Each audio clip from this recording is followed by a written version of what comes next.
Whether it's on Reddit, YouTube, or various different Facebook groups, one of the most common questions I see, often from high school aged folks, is about whether or not they should go to music school. It's actually probably in the top 3 of most common questions that I see from young composers. So I thought that I'd make this video addressing that, so anytime I see one of those questions, I can just paste the link to this video underneath and exploit young people's curiosity for mad financial gain. But seriously, I did want to make this video so that people that are in that position can get a little bit of a clearer idea on whether or not they should go to music school. So without further ado, let's talk about the pros and cons. We'll start with the pros. Pro number 1. Your education is curated and mostly trustworthy. The first thing I'll say is that if you go to music school, and actually this really applies to any field of study, not just music, but your education is provided to you with a certain path in mind, and so you don't have to go out looking for things to sort of piece your whole education together. And this can actually be both a pro and a con. It's absolutely true that you can learn music composition, for instance, entirely from the internet. But I would say that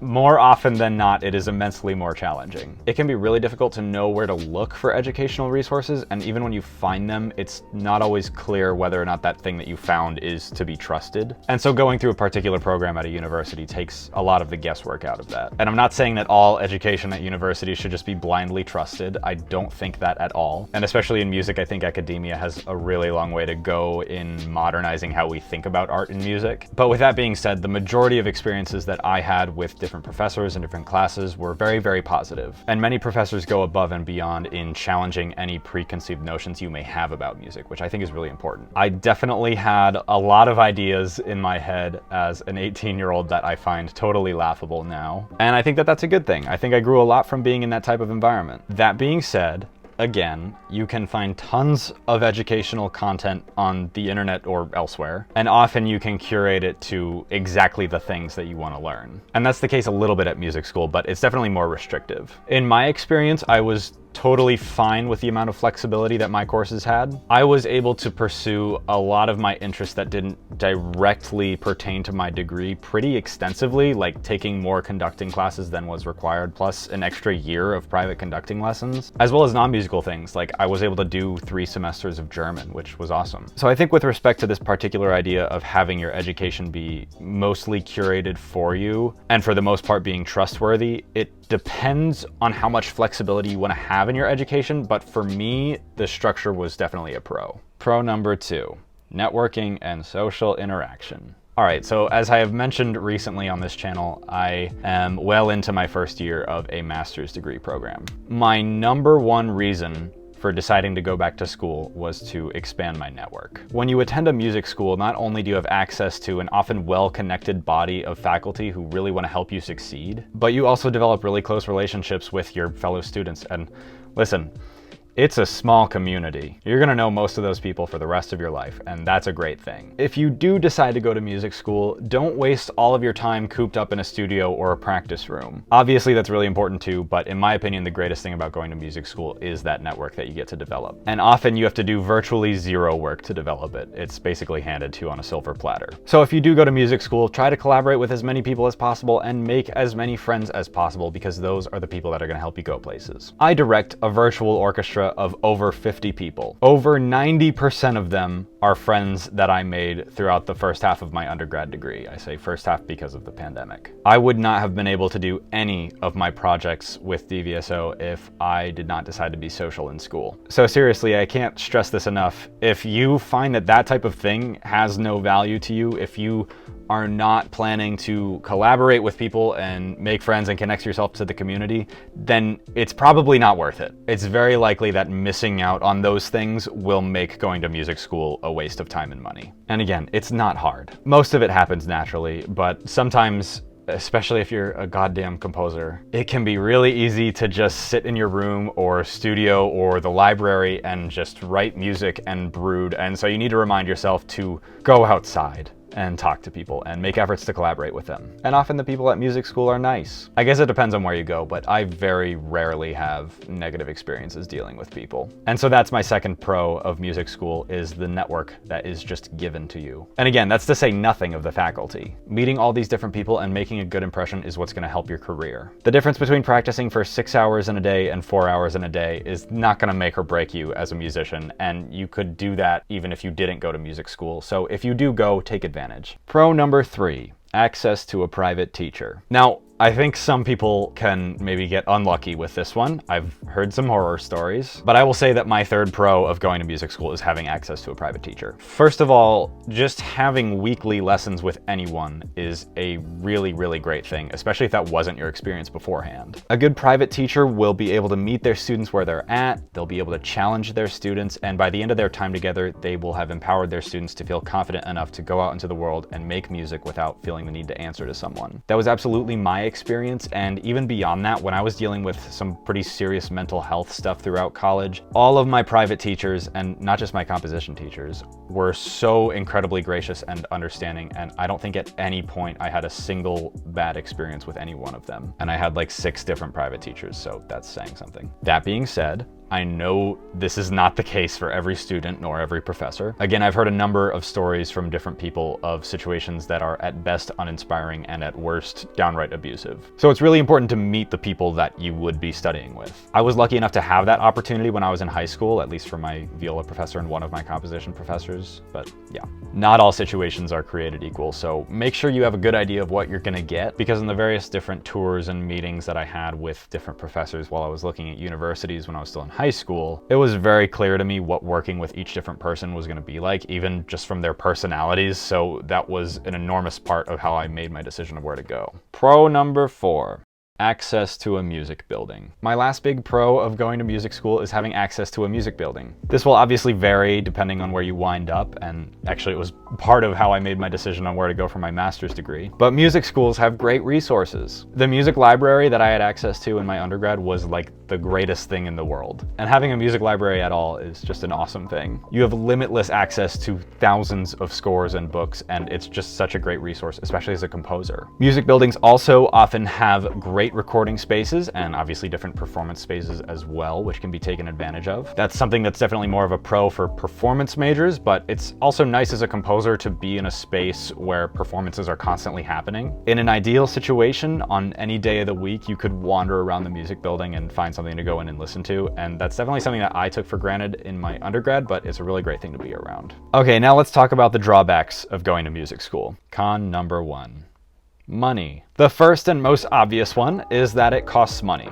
And since, like I said, you can learn so much simply by having good discipline and using the internet as an educational tool, why should someone spend potentially beyond $100,000 to learn the same things? Again, that's a little more complicated than I made it out to be right there, but you get what I'm saying. It can be a lot of money, and if you don't really know what you're getting out of that experience, it can seem really silly to spend that kind of money. Of course, conversely, depending on what you want to do, having that piece of paper that certifies that you got an education can be a necessity. As a person who wants the option to have a job in academia, getting at least 1 degree is something that I needed to do. So here's the good news with this. There's very often a decent amount of scholarship money. It depends on the school, like all things, but that's another thing you can ask about when you're looking at different universities. And for music, there are often both merit-based and need-based scholarships available. If you just genuinely can't afford the amount of money that it would cost to attend, but you have a really decent portfolio or audition, chances are a lot of that's going to be alleviated. So look, if money is a really big concern for you,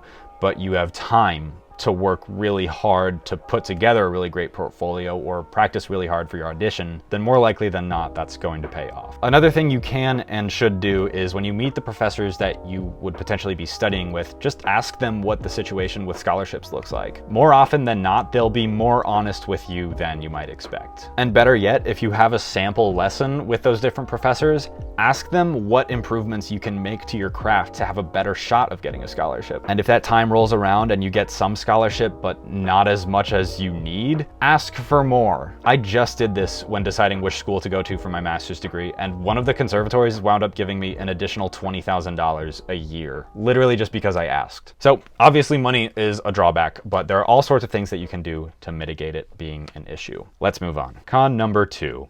existing in a bubble. While going to music school is great for learning about music and getting better at what you do and easily networking, very often it quickly becomes apparent after you graduate that music school didn't actually prepare you to become a functioning and active member of musical society, with a couple of exceptions. If you really want to play in an orchestra and you get a performance degree, that education prepares you really well for the process of gigging and auditioning and all of that. If your goal is to teach in the public school system, usually a music education degree is specific enough in its scope to prepare people to become music teachers. If you want to immediately continue into a master's degree, then it's really easy to follow that path as well. But if you're more interested in being a solo performer or a working composer or a self-employed musician in general, it has been my experience that the student needs to kind of go above and beyond in order to feel prepared to navigate a career like that. I don't think that the main body of courses that you take during a bachelor's degree in music help you feel employable after you leave music school. Again, I mentioned a few exceptions, but this is particularly important for composers. Unless you want to keep pursuing your education or take deliberate steps to have something set up for yourself after you leave school, there aren't many places that you can show up with your bachelor's degree and be hired to do something. You have to be creative with how you navigate, and even really good music schools will often just make you aware that that's something that you need to prioritize and be proactive about before you leave school, and then they just sort of hope that you act on that advice. There's almost no chance that you're gonna find an orchestra or a program that needs a composer in residence or walk into a job in academia without either being extremely well connected or having more than a bachelor's degree. That's a really unfortunate reality and an area in which I think music schools are pretty severely lacking. But hopefully if you do wind up going to music school, this will serve as somewhat of a useful warning about that. Con number 3. It might just be a total waste of time. The last con I'll talk about is that it might just be a gigantic waste of time. I had a great time during most of my undergrad and learned a lot, and it was exactly what I needed to become a better musician. But you might not be like me. You might have way different interests from me and might not gain anything from an education that at its core stems from the last few centuries of European tradition. I met a number of people who, after a year or two in the College of Music, decided that it just wasn't for them. And that's such an insanely hard choice to make, especially after sinking all of that time into a degree. But the fact that it's such a hard choice to make shows what a valid experience and perspective that is. There were musicians who came to the College of Music and wanted to be music teachers that decided that general education was going to serve them a lot better and be a much more effective use of their time. There was a student in the composition department who wanted to be a music producer, but spending so much of his time in classes that didn't really feel like they were helping him achieve that goal made him decide to call it quits. I also knew someone who wanted to be a singer-songwriter in a very similar situation. And sure, there are elements of music school that would definitely enrich the skill sets of these various different career paths, but there's also a tremendous amount of stuff that just goes to waste. Now, don't get me wrong, I'm all for diversifying the things that you're learning and maybe even being required to take a few classes that you don't like, because who knows what you might learn from that. But at a certain point, if the purpose of the education you're receiving isn't really aligning with your own goals, then it's not worth the time and money that you're spending on it. For me, my goal in undergrad was to become a good composer, whatever that means, of what I understood to be Western concert music. I wanted to write really cool symphonies and string quartets and piano pieces and also get better at conducting. I wanted to challenge myself to have disciplinary skills as well, so I added viola performance as a second major. And secondary to those goals was the idea of becoming a university composition professor, but even that fits into the mold of the purpose of the education that I was receiving. My education suited my goals really well, and I don't regret a minute that I spent at music school. But I also fully understand and even commend the people who are aware enough and brave enough to walk away from it. Music school is not conducive to learning all different kinds of music, and in fact, it's very, very far from it, and that is a shame. So those are my pros and cons, but lastly, I will give a few recommendations if you're still struggling to figure out whether or not music school is right for you. Visit the schools that you're interested in and take a tour. Meet the professors that you'd be studying with if you went there, and go to whatever performance might be happening while you're there. This is exactly what I did when looking at schools for undergrad. It's what I did when looking at master's programs, and let me tell you, with the options that were available to me for my master's, if I had not gone and visited those places, I would have made a different decision than the one I actually did make. And my last recommendation for you is that once you've done all these things to familiarize yourself with your options, trust your gut and trust yourself to make decisions in your best interest. Don't do anything impulsive, but trust your brain and your heart. I genuinely was going to attend an entirely different school until I arrived there and felt the place out. I still wanted to say yes because it was a really big name and it would have looked great on a resume, and the teacher I would have been studying with is a super awesome person. But I was able to discern after a couple of days of being on the campus and in the city that that environment was not going to be the one in which I could grow in the best way that I could. About a week later, I visited the place that I actually wound up attending, and the sheer relief that I felt after getting a sense of the place was unbelievable. So all that is to say, feel stuff out and trust yourself. And if your decision winds up being not to go to music school, there is nothing wrong with that at all. I'm assuming you wouldn't consider going to music school if you didn't love music, so just know that there are so many other ways to keep music in your life in a meaningful way. I hope this was helpful. Please let me know in the comments if you have any questions at all, and folks who have been through music school before, your perspectives would be greatly appreciated. I'm just one person. I don't have the full picture. So if anyone has anything helpful to share, that would be awesome, and I really, really appreciate it. Thanks so much for watching. Leave a like and subscribe if you found the video useful, and I will see you soon.